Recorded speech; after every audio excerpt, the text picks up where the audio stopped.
Hello, Anna here. I had like 3 concepts for videos and I was trying to do them within the span of a few days, and it just left me not fully committed to any of them for real. So if they were to each be their own video, they would be kind of lame. One of them originally is supposed to be calling it "We Got Food at Home."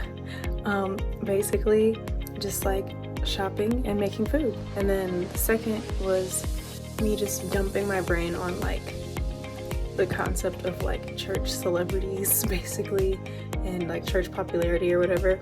And then the third was just a little tiny vlog of hanging out with a friend of mine. But then I realized that, yeah, like I said, the 3 of them, as of right now, they're a little bit weak. 2 I'm gonna squish together: church popularity, church celebrity, and the mini vlog. So those will be pushed together, and then I'm going to keep working on the "We Got Food at Home," because like I said, I'm gonna beef it up a little more. I want it to have a little more love and care. So yes, thank you for visiting me in the future. Hello everybody, it's Anna. I'm back with another video. Yeah, that's still awkward. That's okay. You can tell from title of the video.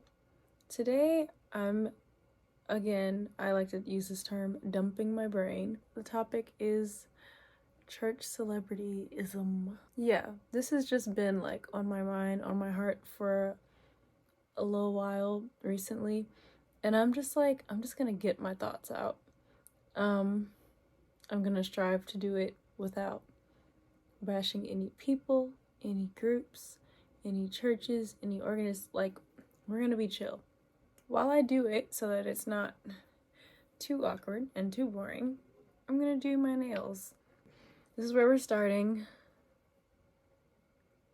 Yeah, and we're gonna see what happens. So here we go. We got this little kit that my boss actually got me, a little Valentine's Day type thing. We got the top coat, we got the polish, trying out these nude colors, you know. Here we go. Okay, so we'll start by opening this up. We'll see if I can talk and maintain. See, we're off to a bad start. Okay, so I first started to recognize church celebrity culture. I think I was a good 12 when I first noticed it. It's it's kind of it's typically, I feel like it's often associated with music. It's typically oh, you're somebody on the worship team, maybe you're a friend of the pastor, or you are a pastor or a relative of the pastor. It's a thing. Also, I'm not a nail tech. I'm just kind of doing stuff. Anyway, it's this thing. I feel like it exists in if not all churches, a lot of churches, where it's there's certain names or certain faces, you know them, whether it's because they're on staff, they're a leadership, they're on the worship team, or they're on the worship team, or even if they're on the worship team. Anyway, so yeah, I started noticing it when I was 12.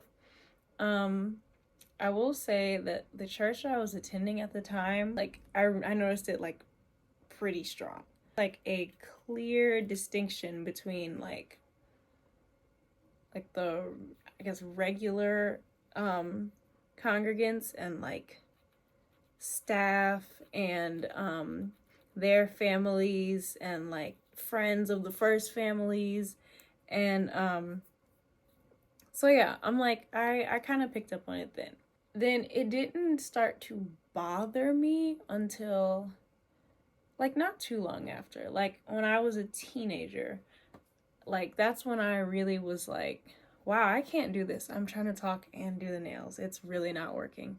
When I really, really started to become bothered by it, it was like, there was like, it was just little things like when we would, if we were there for like an outdoor event at the church, it's like they'd have like porta potty set up outside, which is like cool. But then if while you're in line for the porta potty, you just kind of look across the parking lot and you'd see like the pastor's daughter taking the grandkids inside to use the restroom. And it's just kind of like, okay, their granddad's a pastor. Okay, cool. And then like there are other situations where it's like, wait, let me stop. So yeah, essentially it seems like there is a big thing, if not all churches, then most churches. It's like I'm saying, like you have the faces and the names that like everybody knows. So I have a few different feelings about the whole concept of like a church, like, and I feel like like it's not even all, like I feel like the word celebrity should not be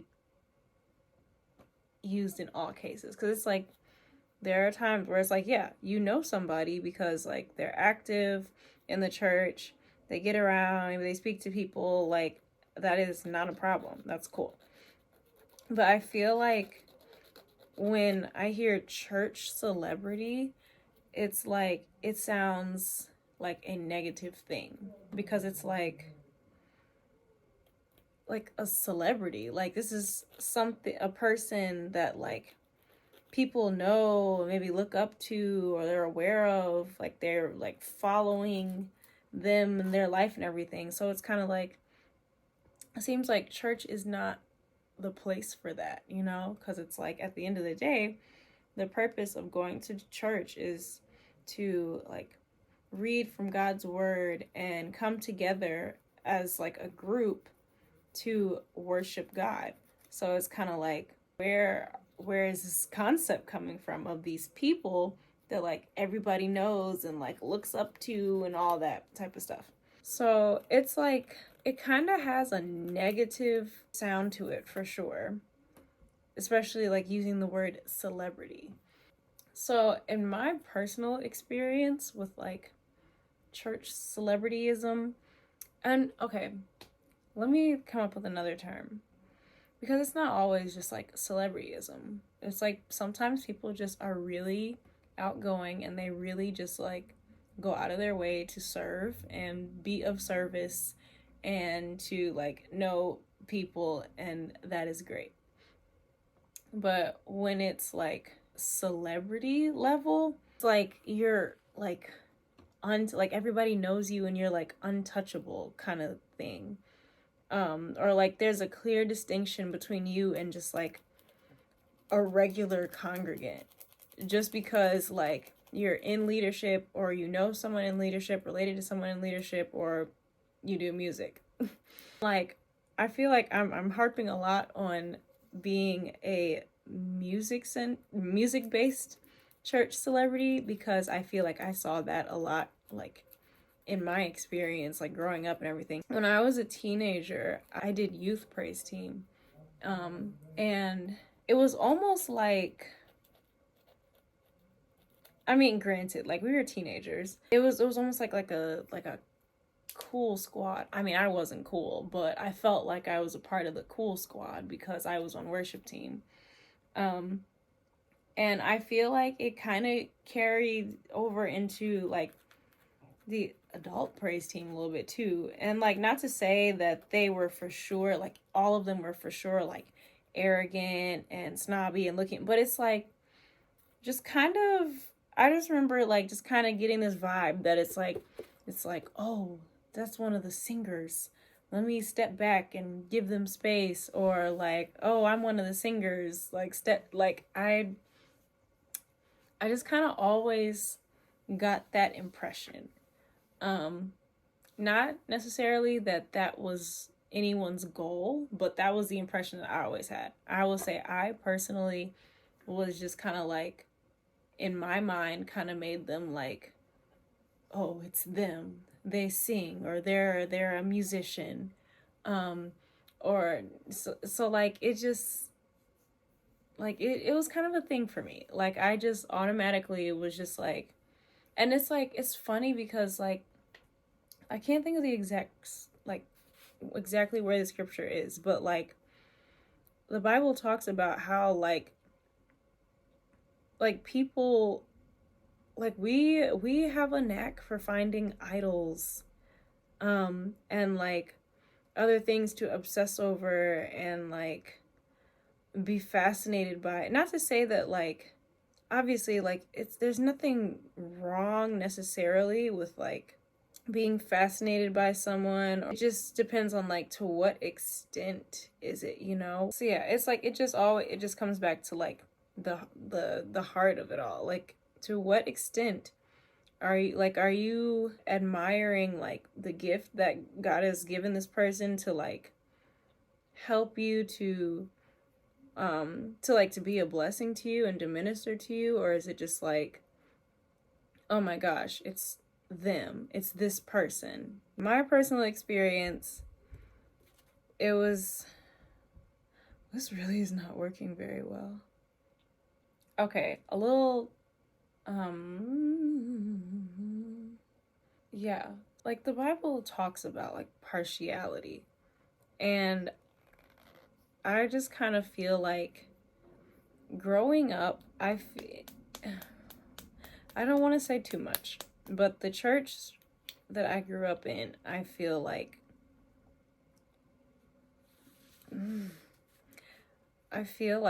partiality, favoritism, church celebrityism, I feel like it was a major thing. It's like I just think about there was one point where there was like this talent show event, and I don't think I should share that story actually. There was one point where there was a talent show event, and so it was like an open mic type of thing, and it was a lot of like really talented like artists, poets, musicians, and everything that signed up and performed. A few of them were just slightly more known as far as like social media and everything. It was like they were just like a little bit more known. You could just tell that they were judged a little bit differently than like the regular people that perform. Like I feel like the regular people got a lot more like criticism. They all went first on the program, and then it was like the last two they had like a big social media following. They already had projects and events that they were doing. It was like they got extra time to perform, and like the judges, they were just like all in on it. And you could just tell that the other performers that did not have as big of a following, you could just see it in their faces, like they just knew that they were beat. And it was really sad. It was really, really sad. Who who all followed, like it just makes you like larger than life, especially because it's like as Christians, it's like you want to stay away from like all the crap and the drama in this world. So it's like when you can find a little bit of coolness, a little like, whoa, this person is doing something, but they're Christian, it's like you just like cling to it like a person. Like, look, we have our own Beyonce, or we have our own whoever else is famous. So it's just kind of like, and it's like, and they're like homegrown at our church. It's amazing. So it's just kind of an awkward place, because being known and being known for like all the right reasons, like your talent or your heart, your kindness, your willingness to serve, is like, it's great. It really is. It's just like, and people, I don't think people always intend to like be like, oh, everybody knows me at my church, I'm blah blah blah blah. The created starts to idolize, worship, look at other created beings rather than like the creator that they are supposed to be glorifying. And it's like kind of disheartening. And I know like I'm guilty of it for sure. It's just like, oh, they're somebody. They're like above me. They're special and I need to be noticed by them. And it's just like that's just a vessel, That's just a vessel. A vessel made in the image of God, but just a vessel. In my personal experience, going back to the whole like worship team thing. But so like after I started going to my current church, like I was in school for music, and like I've like always like done singing, choir and everything. It's just like, so it's like, and then like I'm dating the church drummer. It's like naturally I'm just like, okay, worship team could be cool. And then of course like there were other people like, oh my gosh, you should totally join. And I was like yeah, let's do it. But because I had seen like experienced so much, like I really like, I knew deep down like I deeply dislike church celebrityism. I deeply dislike it because I have seen people that I love get hurt because somebody knew somebody that they didn't, or because they were in a certain group and they didn't get the privileges that somebody else got because the right person didn't know them. And then I've also seen like people like, they're just like, oh, I am this person in my church, and it's like, ooh, untouchable, and then suddenly the fall from grace, and it's just like, oh, I thought you were somebody else. I thought you were this spiritual giant that everybody could look to. I thought you were the standard. So it's like, I don't like church celebrityism. And it took me forever to actually join worship team because of that. Because like one reason, it was a few people at our church that I just kind of was not at peace with. And I just knew, I was like, I cannot, I'm like, I'm not in the place to lead them in worship right now. And then also like, I had like a lot of questions and a few doubts running through my head because of a little period of my life of like uncertainty as far as like my faith and everything. And then I just was like actually terrified of becoming like a snobby church celebrity. I'm just like, I'm like, how perfect, how perfect is this? It's like you're dating the church drummer and then you also sing and play flute and you like join worship team. It's just like, that's just the like, and not to be like hyping myself up too badly, but it's just kind of like, I don't know. It's a layup. I'm just like, I don't want to feel like I'm here because my boyfriend's here and everybody knows my boyfriend. Even if, and like, ugh, I just did not want that to be the case. I just joined like back in February of this year. It's May now. Auditioned in January, and the first time I sung was in February. Yes. I don't want people to look at me in that way, like as if like I am like better than somebody because of who I'm married to, or because because I sing at church. I just think that's just so lame. I really don't like it. I really don't like it. Especially because like the whole time I'm just like, I've never been like cool. I don't know. So I'm like, I say like a lot. I know what it's like to be like, oh, there it is, to be overlooked and to not get the privileges and to be told like, move over, the first family is coming, you know? And it's just like, I don't want anybody to be hurt or feel less than because of like what I'm doing or who I'm with or anything like that. Trying to, because I'm honestly, I'm very awkward and like anxious, and I'm trying to do better. But I'm like, I want so badly to be better at like, just like when I see somebody like at church I've never seen before, like I want so badly to have the courage to just go up to them and be like, "Hi, I'm Anna. What's going on?" Like, cuz I'm like, I also despise cliques. I don't like church cliques. But I'm like, I feel like obviously like it's okay to have like your people. But it's like I also am like, I wish I was better at just like speaking to people that I don't know, like initiating conversation, because like I have a crippling fear of okay, no, let me not put it like that.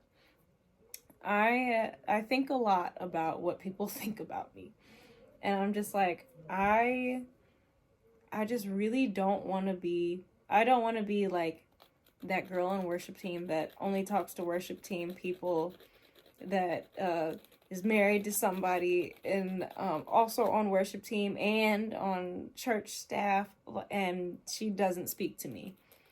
I'm like, I just don't want that to be me, but I'm scared. But I have to. I really have to. I'm like, I just do not want anybody to, like I said, feel hurt or overlooked or not seen because of me and like who I think I am or my attitude or my ego or anything like that. Or what other people.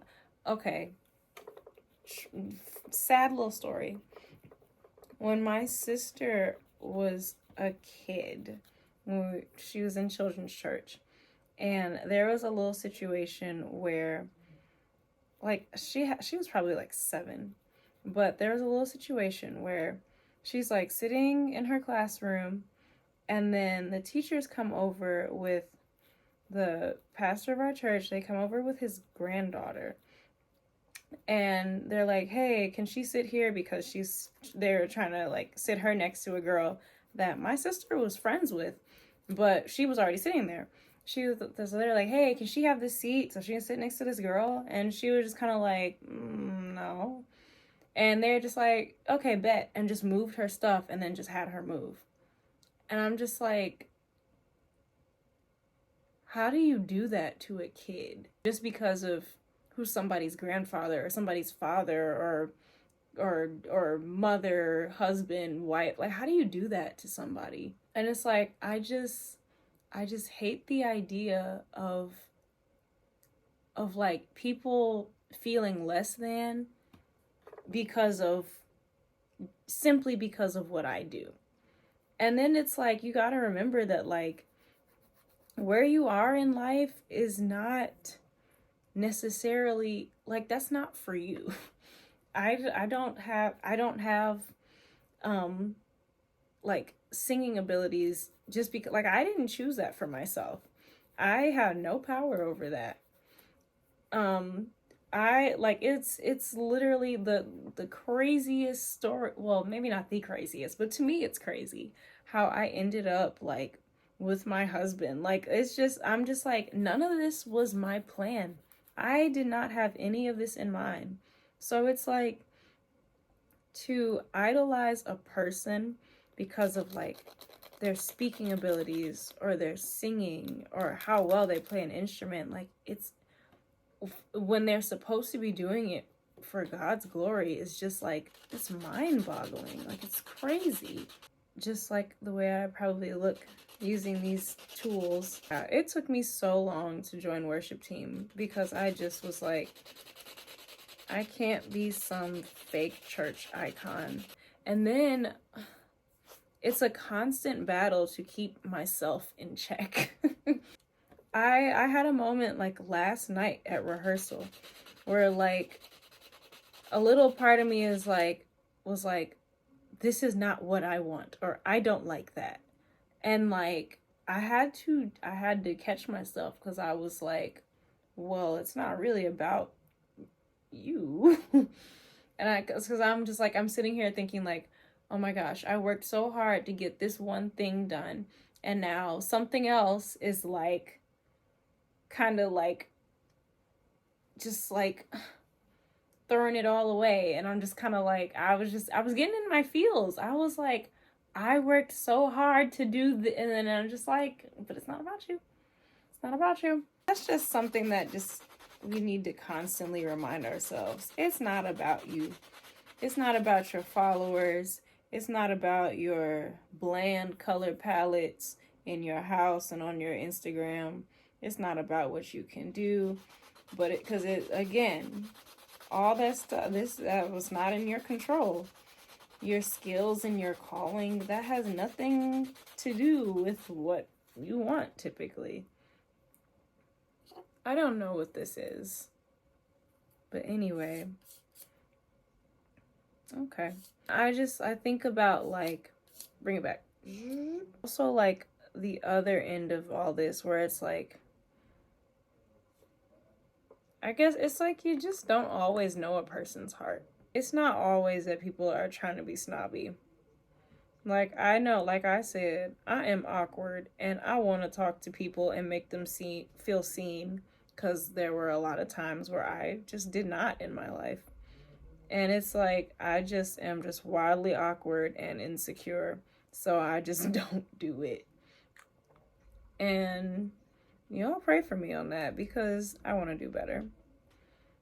But anyway, to recap this rambliness, where is it? In Romans.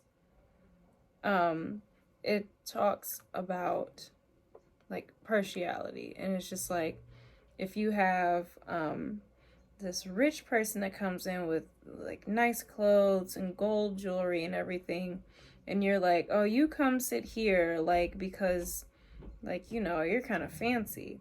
But then you have like just the regular old Joe that comes in and like not as nice, like literally called poor. You can just sit over here like beneath me. We just, at the end of the day, it's like, you really just gotta remember that like people are not only not God, but they're also made in his image, and they're like known by him. And like literally Jesus died for everybody. So it's like, even though everybody will not choose him, it's like that person, that's still somebody to God. Like, he took his time and made that person and gave his son to potentially like live a life for him, you know? And like everybody, everything, it's like it's all for his glory. So it's like, don't make people feel like crap because of who somebody else knows, you know? That's just basically the sum of everything. I'll have their platforms and their talents and everything to bring glory to God. And it just really hurts when I just see it going to waste on just like pomp and ego.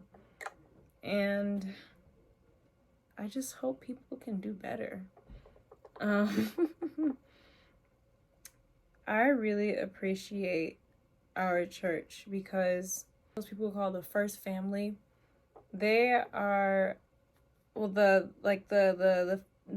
pastor and his wife and their family at the time, I didn't know who his wife was, because like she was leaving volunteering from in children's ministry. She wasn't like propped up on the front row and like designer clothes, like sworn, like with security all around her and anything like that. And I mean, granted, like, I will not belittle the fact that, yeah, some pastors really get death threats, and like, we're not gonna not acknowledge that. But like, it was just really refreshing, like, especially coming from where I came from, to see it, like, the first man, like, they serve, they speak to people, they're not just like carried off to a safe little green room to like I don't know, it just like, it's just so nice to see, like, we're all trying to serve God together, and we can know each other's names while we do it. Again, my current church is smaller than the one I grew up in, but like, I just so appreciate the effort and like how approachable. This is matte. I didn't realize it was matte, so now my nails are matte, and I didn't really want that, but I don't hate it. I'm about to moisturize my hands, I promise. But anyway, yeah, it sounds like RJ's home, and I did my nails, so I think we're gonna end it here. It's gonna need some serious editing because the rambling was crazy. But anyway, yeah, to leave you, just, you know, don't forget that it's okay to have people that you admire and look up to. It's just, you know, make sure you save some space for God too, you know, and remember that they are people, and your life doesn't have to look like their life. If you're not a good singer, that's okay. Make that joyful noise anyway. If you're not wildly rich, it's like, yeah, that's okay too, you know. And you know, God can use poor people too, and loves them equally. If you don't have 1 million followers on Instagram, that's okay too, because when all this material world fades, so will Instagram. But yeah, that's about it. That's my little rant on church celebrityism. Yeah, modern church culture is fascinating. It's beautiful and also fascinating. But that's okay, because one day we'll be past it all and it'll be great. But okay, I'm gonna go because I'm very hungry and my nails are done, like I said. So yeah, thanks for listening to me ramble. I hope I can edit this enough so that it's like watchable. And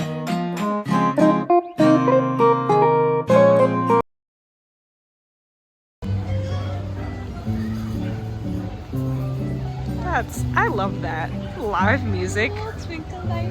Okay, we're coming to you. Oh no, I zoomed in.